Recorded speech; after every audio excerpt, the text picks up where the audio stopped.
આ ભાઈના હાથ ઊંચા નહોતા થતા, આ ત્રીજી વખત આવ્યા છે.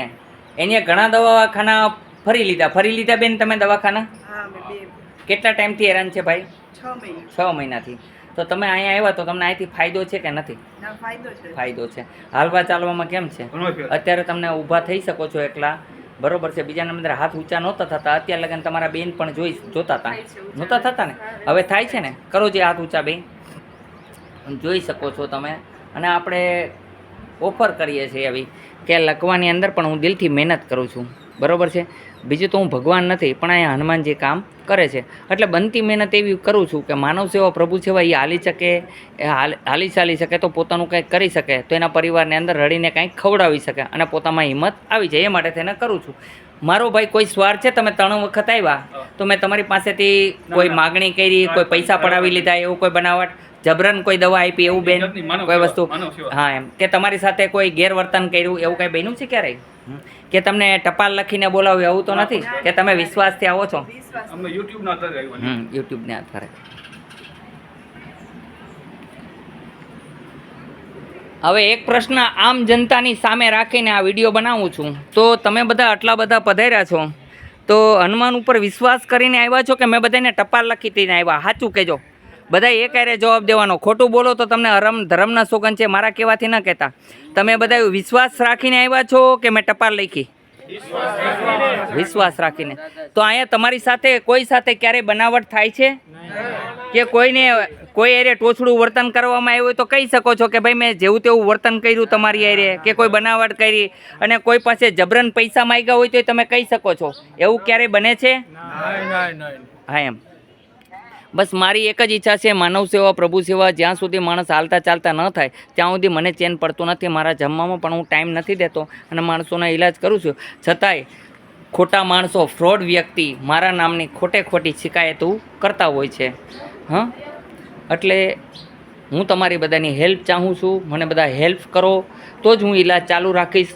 અત્યારે મેં દવા દેવાનું સ્ટોપ કરી દીધું છે, કારણ કે દેશી દવા છે છતાંય હું સ્ટોપ કરું છું. એનું કારણ કે ઘણા બધા વિરોધી બને છે કે બાપુ પૈસા બનાવી લે છે. જો હું પૈસા બનાવતો હોઉં તો ઈશ્વર જાણે છે, પણ હું જો આજે દવાના પૈસા નહીં લઉં તો દવા મને કોઈ જગ્યાએથી મળશે નહીં. જે વનસ્પતિ, ઘણા લોકો મને પૂછે છે શેની દવા બનાવો છો, તો હું ઘણી બધી જડીબુટ્ટીઓથી દવા બનાવું છું. જેમ કે પોપૈયાના પાન દ્વારા લોહીના કણ ઘટતા હોય તો એની દવા બનાવું છું.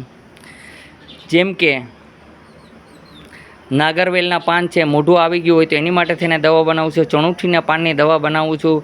જેમ કે એક દવા બનાવું છું દુખાવાની, લેલી ટર્ફિન વાપરું છું એની અંદર. અને બીજા નંબરની અંદર શુદ્ધ કપૂર ભીમસેન વાપરું છું.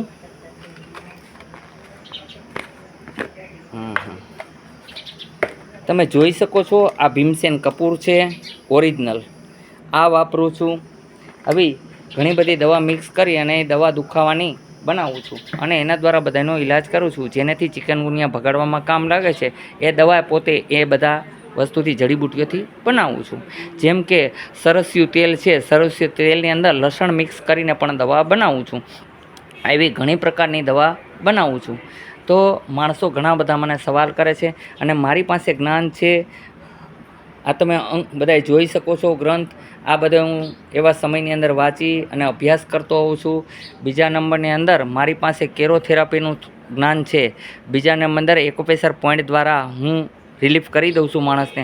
અડવાની સાથે જ હનુમાનજીની એવી કૃપા છે, હું કરું છું કે ખબર નથી, પણ હનુમાનજી એવો ચમત્કાર કરે છે કે ન હાલતા હોય એને તાત્કાલિક હાલતા કરે છે. આ તમારી નજર સામે જોઈ શકો છો. આ ભાઈ આવ્યા ત્યારે હાલતા ચાલતા નહોતા, ઓટોમેટિક ઊભા નહોતા થઈ શકતા, અત્યારે હાલી ચાલી શકે છે અને બંને હાથ ઊંચા કરી શકે છે. મને ન પૂછો, એમના પરિવારને તમે પૂછીને જાણી શકો છો.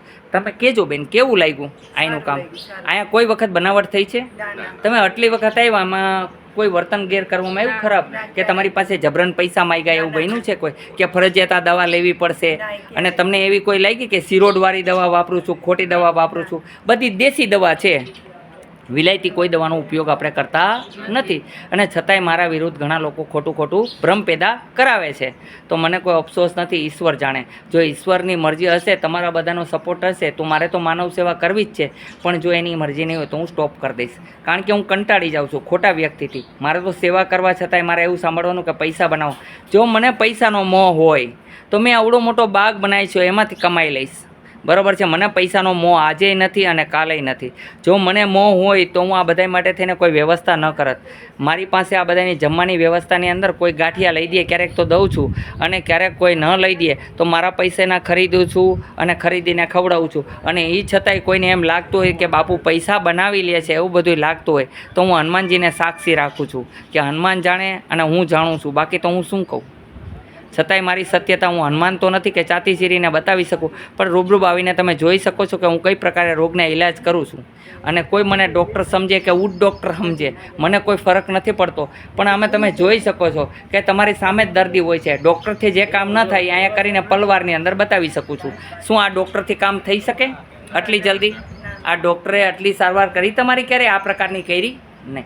તો જે ડૉક્ટર નથી કરી શકતા એ હનુમાનજી કરીને બતાવે છે. એ માટે બધાએ અહીંયા આવે છે. એટલે ઘણા બધા મારા વિરોધીઓ છે, તો એમાં બચાવવા માટે થઈને તમારા બધાને મારે સપોર્ટની જરૂર છે. તો તમે બધા મને હેલ્પમાં છો કે નહીં? બસ જય હનુમાન.